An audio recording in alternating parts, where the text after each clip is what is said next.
ఆముదాల వలస నియోజకవర్గం బూర్జా మండలం నీలాదేవిపురం ఎత్తిపోతల పథకాన్ని తక్షణమే పునరుద్ధరించాలని వైఎస్ఆర్ కాంగ్రెస్ పార్టీ సమన్వయకర్త చింతాడ రవికుమార్ డిమాండ్ చేశారు.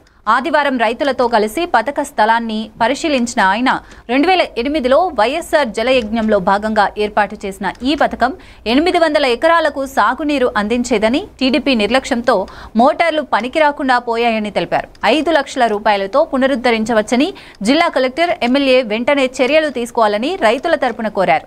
ఈ కార్యక్రమంలో బూర్జా వైసీపీ మండల పార్టీ అధ్యక్షులు కండాపు గోవిందరావు, నీలాదేవిపురం సర్పంచ్ జల్లు ఆదినారాయణ, ఎంపీటీసీ మజ్జి నరసింగరావు, వైసీపీ నాయకులు బట్నా వెంకటనాయుడు, పోతిన రమేష్, రైతులు, కార్యకర్తలు పాల్గొన్నారు.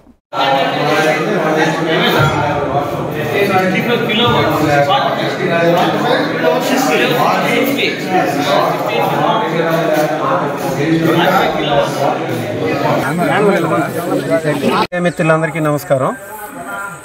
ఈరోజు 2008లో నిర్మించినటువంటి 5 గ్రామాలకు సంబంధించి ఏదైతే నీలాదేవిపురం, బూర్జా, సంకురాడ, కేకే రాజపురం, అలాగే టిఆర్ రాజపేట ఈ గ్రామాలకు సంబంధించి దాదాపు 1000 ఎకరాలకి సాగునీరు అందించినటువంటి నీలాదేవిపురం లిఫ్ట్ ఇరిగేషన్ స్కీమ్, ఇది అప్పుడు స్వర్గీయ రాజశేఖర రెడ్డి గారు 2008లో దాదాపు 8 కోట్ల వ్యయంతో ఆ రోజు నిర్మించడం జరిగింది.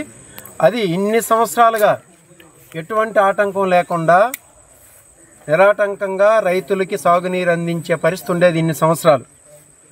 ఈరోజు ఈ కూటమి ప్రభుత్వం రావడం, వ్యవసాయాన్ని ఎలాగా పూర్తిగా చంద్రబాబు నాయుడు గారు అనేవాళ్ళు వ్యవసాయం దండుగా అని చెప్పేసని ఆ మాటకు నెరవేర్చినట్టు వ్యవసాయాన్ని పూర్తిగా నెగ్లెక్ట్ చేస్తున్నారు. ఈరోజు ఇది చూడండి, 3 మోటార్లు కూడా ఇక్కడ పాడైపోయి వ్యవసాయానికి దాదాపు 1000 ఎకరాలకు నీరు అందకుండా ఇబ్బంది పడే రైతాంగాన్ని ఇబ్బంది పెట్టే పరిస్థితి ఈరోజు బూర్జా మండలంలో నెలకొని ఉంది.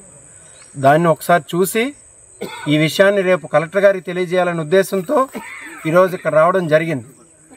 రైతాంగాన్ని ఎంత ఇబ్బంది పెడుతున్నారంటే ఒక్క కట్ట యూరియా కూడా ఇచ్చుకోలేనటువంటి దౌర్భాగ్యమైనటువంటి పరిస్థితిలో ఉంది ఈరోజు రాష్ట్ర ప్రభుత్వం.